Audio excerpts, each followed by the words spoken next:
So what do you feel is your next, what would you like for yourself in the next 5 to 10 years? Like, what is your ultimate goal here in Hong Kong?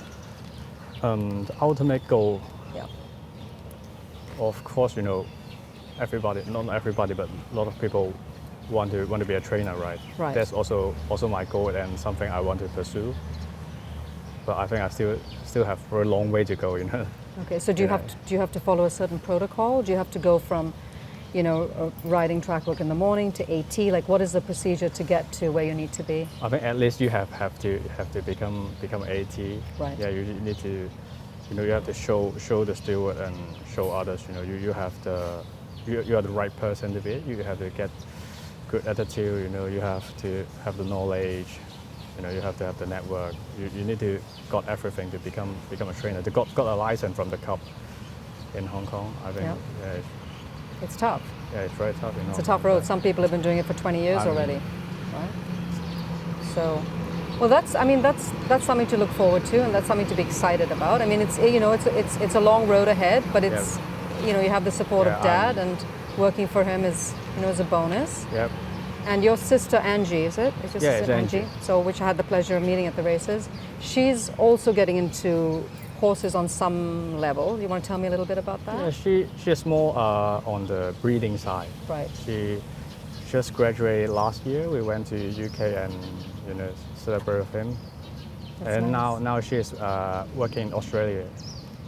And she'll be there for a couple of years, or what's the plan there? I think she's still planning. Mm-hmm. I think she'll work there for 1 year first, and then we'll see what is the next step for her.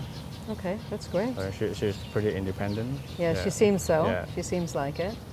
In terms of, we've touched about working for family and how people think it's really easy, but it's not easy. It's you've got to follow the rules and the protocols like everybody else. That's true. So, and you have to work harder than everybody else because you're his son. Yeah.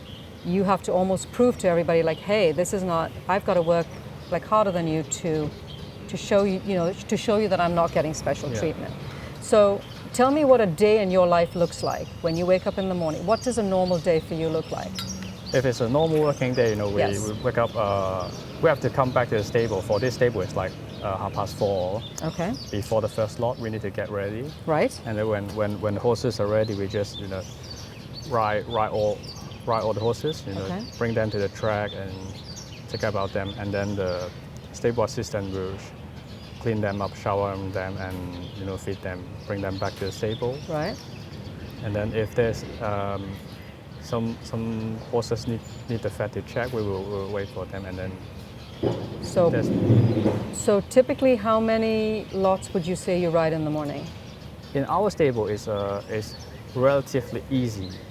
Okay. Because we have lot of rider compared to others. Other stables. We do 5 to 6 averagely. I know some stables do 7 to 8. Oh, but that's not bad. 5 to 6 is, I think 6 is pretty average for quite a few of the yards. Okay, so you basically ride 5 to 6 lots in the morning. Yep. Then you've got to do your rounds like bandaging and the vetting and stuff like that. And then what happens after that? Like, do you have an afternoon schedule? What happens between morning and? Yeah, we do. And after morning work, all the staff can go back to have some rest. Right.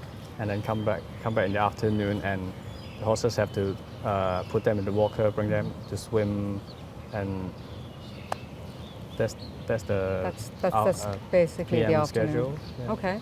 So, and you do that basically 6 days a week? Yeah, 6 days a week. Wow. Luckily, we've got 1 day off. 1 day off. That's tough. Yeah.